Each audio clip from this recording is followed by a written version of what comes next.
ఎండలో నుంచి ఒక్కసారిగా నీడలోకి వెళ్ళినప్పుడు కాసేపు కళ్ళు బైర్లు కమ్మడం, అంతా చీకటిగా అనిపించడం మనకు అనుభవమే.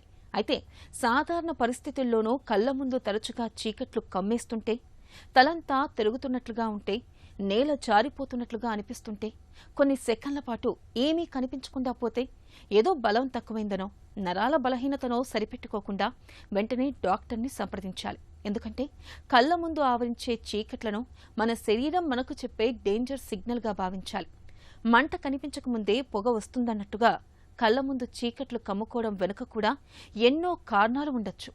కళ్ల ముందు చీకట్లు కమ్ముకోవడానికి వెనుక కారణాలు, వాటికి పరిష్కార మార్గాల గురించి డాక్టర్ని అడిగి ఇప్పుడు తెలుసుకుందాం.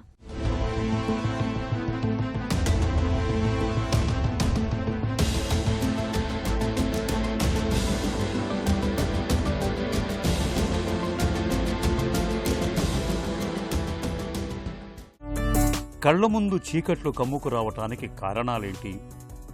కళ్ళ ముందు చీకట్లు వచ్చేస్తున్నాయి అంటే రకరకాల కారణాలు ఉంటాయి. ఇది ఏ హార్ట్ వల్ల వచ్చిందనో, మెదడు వల్ల వచ్చిందనో, లేకపోతే ఇంకేదైనా ప్రాబ్లం వల్లనో అన్నట్లు పూర్తిగా నిర్ధారించడానికి కూడా మాకు హిస్టరీ, పేషెంట్ చెప్పేది కూడా చాలా ముఖ్యం. ఫస్ట్ అసలు కళ్ళ ముందు చీకట్లు వస్తున్నాయంటే ముఖ్యంగా ఫస్ట్ క్వశ్చన్ మేము అడిగేది, ఒక కంటి ముందు వస్తుందా లేకపోతే రెండు కళ్ళకు వస్తున్నాయా? ఒక కంటి ముందు వచ్చేస్తుంది, పైన నుంచి కర్టన్ దిగినట్టు పైనుంచి కిందికి ఇలా వచ్చేస్తుంది అంటే ఫస్ట్ అండ్ ఫార్మోస్ట్ ఇంపార్టెంట్. ఎందుకు అంటే రెటీనాకి సంబంధించి రక్తం సరఫరా అందట్లేదు అని అర్థం. ఇలా ఓ 2-3 సార్లు వచ్చింది, దాని తర్వాత మెదడు స్ట్రోక్ వచ్చేసింది అంటే మెదడులో రక్త సరఫరా ఆగిపోయింది ఒక భాగానికి, దానివల్ల ఈ చెయ్యి కాలు పడిపోయింది. ఇలా కొంతమంది పేషెంట్స్ వస్తారు. ఒక కన్ను కాకుండా 2 కళ్ళకు వచ్చిపోతుంది. ఇది కామన్గా చూస్తాం. కొంతమంది లేచి నిలబడగానే కళ్ల ముందు చీకట్లు కమ్ముకొస్తుంటాయి. ఎందుకని? మనం పడుకొని కూర్చుంటున్నప్పుడు, చాలాసేపు పడుకొని కూర్చుంటున్నప్పుడు, లేదా చాలాసేపు కూర్చుని నుంచి లేస్తున్నప్పుడు, పొద్దున్నే రాత్రంతా పడుకొని ఉంటాము, పొద్దున మెలకు వచ్చిన తర్వాత లేచినప్పుడు సడన్గా కళ్ళ ముందు చీకట్లు రావచ్చు. దీనికి అర్థం ఏంటి అంటే మనం పడుకున్నంతసేపు గ్రావిటీ, మనం ఫ్లాట్గా పడుకొని ఉన్నాం. సో కాళ్ళకి ఎంత రక్త సరఫరా ఇస్తుందో హార్ట్, బ్రెయిన్కి అంతే రక్త సరఫరా ఇస్తుంది. ఎందుకు? మొత్తం ఒకటే లెవెల్లో ఉంది కాబట్టి. ఎప్పుడైతే మనం లేచి కూర్చుంటున్నాము ఆర్ లేచి నించుంటున్నాము ఇన్ని గంటల తర్వాత అన్నప్పుడు హార్ట్ ఈ ప్లేస్లో ఉంది అని అనుకుంటే, హార్ట్ నుంచి బ్రెయిన్కి బ్లడ్ సప్లై ఎగనెస్ట్ గ్రావిటీ అంటే భూమికి గురుత్వాకర్షణ శక్తికి ఎగనెస్ట్గా, ఆపోజిట్గా వెళ్లాల్సి వస్తుంది బ్లడ్లో. అలాంటప్పుడు బ్లడ్లో సరిగ్గా బ్రెయిన్కి అందే అవకాశం కొన్ని క్షణాల పాటు ఉండదు. సో ఆ టైంలో మనకి కళ్ళ ముందు చీకట్లు వచ్చేసేయచ్చు. ఇలాంటివి ఏమన్నా ఉన్నప్పుడు మనం ఫస్ట్ ఏం చూసుకుంటాము అంటే బ్యాక్గ్రౌండ్ షుగర్ ఏమన్నా ఉందా. షుగర్కి సంబంధించిన ప్రాబ్లమ్స్ ఉన్నప్పుడు షుగర్ నర్వస్ సిస్టంలో కూడా ఎంతో కొంత ప్రాబ్లం క్రియేట్ చేస్తుంది షుగర్ ఉన్న వాళ్ళకి. ఇలాంటివి ఏమన్నా ఉంటే షుగర్ ఫస్ట్ చూసుకుంటాం. బీపీ ఉందా, బీపీ కోసం ఏమైనా మందులు వాడుతున్నారా, కొన్ని మందుల వల్ల కూడా మీకు ఈ తేడా రావచ్చు. లేదు, రక్తం తక్కువ ఉంది, హిమోగ్లోబిన్ తక్కువ ఉంది, ఎర్ర రక్త కణాలు తక్కువ ఉన్నాయి, చాలా అనీమియా ఉంది, దీన్ని అనీమియా అంటాం. అనీమియా ఉన్నప్పుడు కూడా ఇది కనపడవచ్చు. ఈ రెండు కాకుండా రెండు కళ్ళ ముందు చీకట్లు వచ్చేది ఇంకా వేరే ఏమైనా ఉండొచ్చా అంటే కొన్నిసార్లు మైగ్రేన్లో కూడా కనపడుతుంది. మోస్ట్ ఇంపార్టెంట్లీ మెదడుకు సంబంధించి ఇంకేమైనా ప్రాబ్లం వల్ల రావచ్చా అంటే మెదడులో ప్రెషర్, ఐసీపీ అంటారు, ఇంట్రాక్రేనియల్ ప్రెషర్ కనుక ఏమన్నా విపరీతంగా పెరిగితే ఆ టైంలో కూడా కళ్ళ ముందు చీకట్లు వచ్చేస్తాయి. కళ్ల ముందు తరచూ చీకట్లు కమ్ముకునే సమస్యకు డాక్టర్ని ఎప్పుడు కలవాలి? కళ్ళ ముందు తరచూ చీకట్లు వచ్చేస్తున్నాయి, చాలా ఫ్రీక్వెంట్గా, సివియర్గా వస్తున్నాయి, కొన్నిసార్లు ధ్యాసే పోతోంది, కళ్ళ ముందు కంటి చూపు పోయింది కాసేపు, ఇలా ఏమన్నా ఉంటే ఇమీడియట్గా వచ్చి కలవాలి. ముందే ఫ్రీక్వెన్సీ పెరిగిపోయింది, తరచూ వస్తుంది, దాని మీద పడిపోతుంటే దెబ్బలు తగులుతున్నాయి, ఖచ్చితంగా డాక్టర్ దగ్గరికి రావాల్సిందే. ఇలా కాకుండా కళ్ళ ముందు చీకట్లు వస్తున్నప్పుడు తలనొప్పి వస్తుంది, తలనొప్పితో వాంతులు ఉన్నాయి, లేదా చెయ్యి కాలు వీక్ అవుతుంది, తిమ్మిర్లు అవుతున్నాయి, కాసేపు చేతులు పైకి లేపలేకపోతున్నాము, 2 కళ్ళ ముందు అసలు కంప్లీట్గా మాకు మసకలు వచ్చేసాయి, అసలు ఇంకా కాసేపు కాకుండా మళ్ళీ వచ్చేస్తుంది, ఎక్కువసేపు వస్తుంది ఇప్పుడు, ఇలాంటివి ఏమన్నా ఉంటే ఖచ్చితంగా డాక్టర్ని కలవాలి. లేదా దీంతో పాటు గుండె దడ విపరీతంగా తెలుస్తోంది, చేతులు కాళ్ళు చల్లబడిపోతున్నాయి అండ్ చెమట్లు వచ్చేస్తున్నాయి, ఇలా ఉన్నా కూడా కనపడాలి. కొన్నిసార్లు విపరీతంగా షుగర్స్ పడిపోయినప్పుడు కూడా రావచ్చు ఇలాంటివి. అలాంటప్పుడు ఏంటంటే షుగర్ ఉన్న వాళ్ళకి మొత్తం చెమట్లు వచ్చేయడము, దాని తర్వాత చేతులు కాళ్ళు చల్లబడిపోవడము, కాసేపు మబ్బుగా అయిపోవడము, ఇలాంటివి ఉంటాయి. సో షుగర్ ఊరికే షుగర్ ట్రీట్మెంట్ మీద ఉన్నప్పుడు షుగర్స్ పడిపోకూడదు, అంత ఫ్లక్చువేషన్ కూడా ఉండకూడదు. అలాంటప్పుడు కూడా వచ్చి కనపడాలి. కళ్ల ముందు తరచూ చీకట్లు కమ్ముకుంటున్నప్పుడు ఎలాంటి పరీక్షలు చేస్తారు?